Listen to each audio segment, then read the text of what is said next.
નમસ્કાર મિત્રો, સુરતી વાઇબ્સમાં આપનું સ્વાગત છે।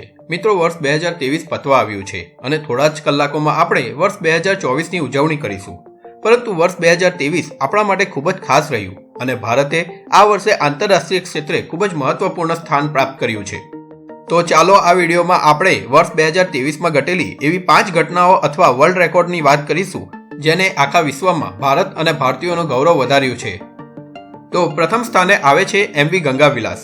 એમવી ગંગા વિલાસ એ વિશ્વની લાંબામાં લાંબી રિવર ક્રૂઝની સફર છે જેની શરૂઆત વર્ષ 2023ની પ્રારંભમાં જ 13 જાન્યુઆરીએ આપના માનનીય પ્રધાનમંત્રી શ્રી નરેન્દ્ર મોદીએ પોતાના મત વિસ્તાર એટલે કે વારાણસીથી કરી હતી।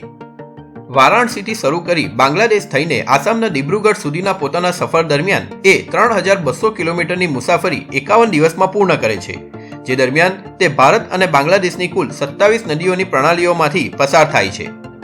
એમવી ગંગા વિલાસ ક્રૂઝ એ સંપૂર્ણપણે ભારતમાં જ બનાવાય છે। 3 ડેક અને 18 સૂટ ધરાવતી આ ક્રૂઝની ક્ષમતા એક વારમાં કુલ 36 મુસાફરોને લઈ જવાની છે, જે આગામી 2 વર્ષ માટે બુક થઈ ગઈ છે। બીજા સ્થાને છે ભારતની ડિજિટલ પેમેન્ટની ક્રાંતિ। હા મિત્રો, તમે Google pay, phone pay, Paytm અને ભારત પે વિશે તો જાણતા જ હશો અને દિવસ દરમિયાન ખબર નહીં કેટલી વાર વાપરતા પણ હશો।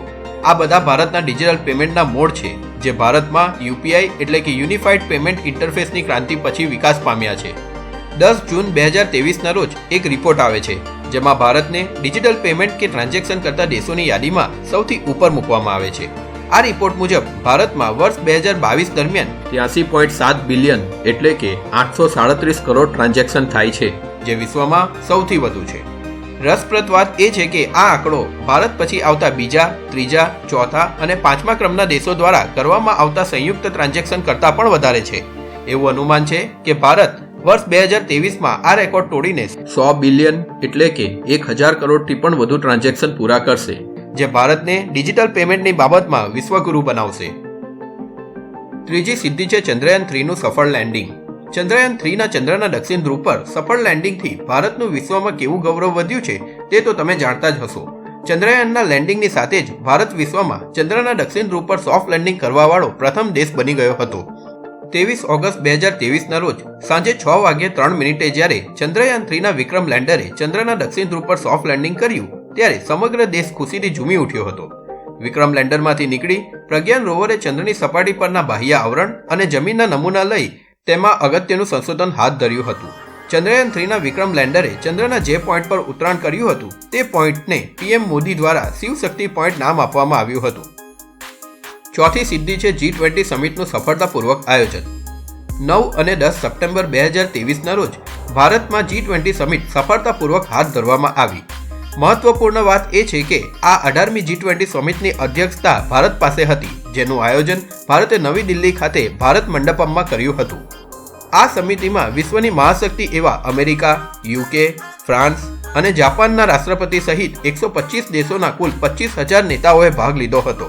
અને એ જાણીને તમને આશ્ચર્ય થશે કે આ સમિટમાં ભારતને 100% કન્સેન્સ એટલે કે 100% વિશ્વાસમત મળ્યો હતો, જે G20ના ઇતિહાસમાં આજ સુધી કોઈ દેશને મળ્યો નથી।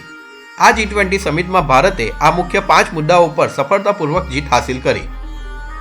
નંબર 1, G20નું આયોજન ભારત મંડપમમાં થયું હતું। 123 એકરમાં ફેલાયેલું ભારત મંડપમ એ ભારતનું સૌથી હાઈટેક કન્વેન્શન સેન્ટર છે, જેના દ્વારા ભારતે તેની સંસ્કૃતિ, આધુનિકતા, વિકાસશીલ ઇન્ફ્રાસ્ટ્રક્ચર અને ડિજિટલ ટ્રાન્ઝેક્શનમાં કરેલી પ્રગતિનું પ્રદર્શન કર્યું।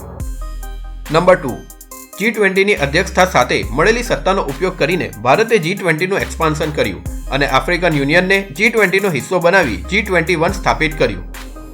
નંબર 3, G20માં ભારતે ન્યૂ દિલ્હી ડેક્લેરેશન રજૂ કર્યું, જેમાં વૈશ્વિક 112 મુદ્દાઓ પર ભારતે વિશ્વના અન્ય દેશોનું સમર્થન મેળવ્યું।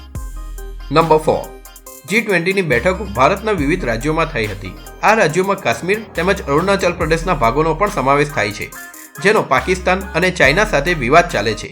કાશ્મીર અને અરુણાચલ પ્રદેશમાં G20ની બેઠકોનું સફળ આયોજન એ ભારતનો વૈશ્વિક સ્તરે ઇનડાયરેક્ટ સપોર્ટ દર્શાવતો હતો। નંબર 5, G20ની બેઠકમાં ભારતે India Middle East Europe corridor પર વિશ્વના બાકીના દેશોનું સમર્થન પ્રાપ્ત કર્યું, જે ચીનના બેલ્ટ ઇન રોડ ઇનિશિયેટિવનો સીધો જવાબ હતો। ઇન્ડિયા મિડલ ઇસ્ટ યુરોપ કોરિડોરનું એનાઉન્સમેન્ટ ખુદ અમેરિકન પ્રેસિડન્ટ જો બાઇડને કર્યું, જે ભારતનું અમેરિકા પરનું પ્રભુત્વ દર્શાવે છે।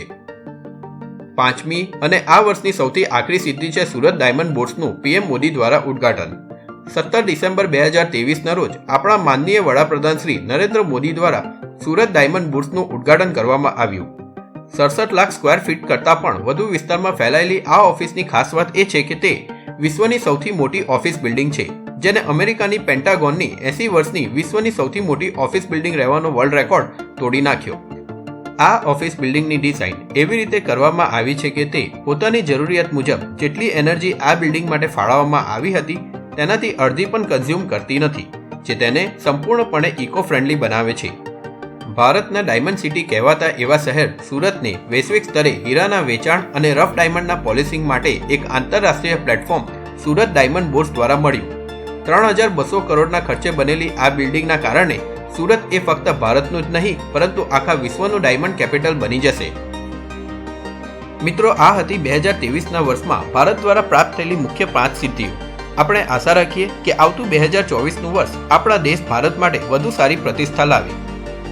જો તમને લાગતું હોય કે આ વિડીયોમાં ભારતની કોઈ સિદ્ધિ મિસ થઈ ગઈ છે તો કમેન્ટ સેક્શનમાં લખો.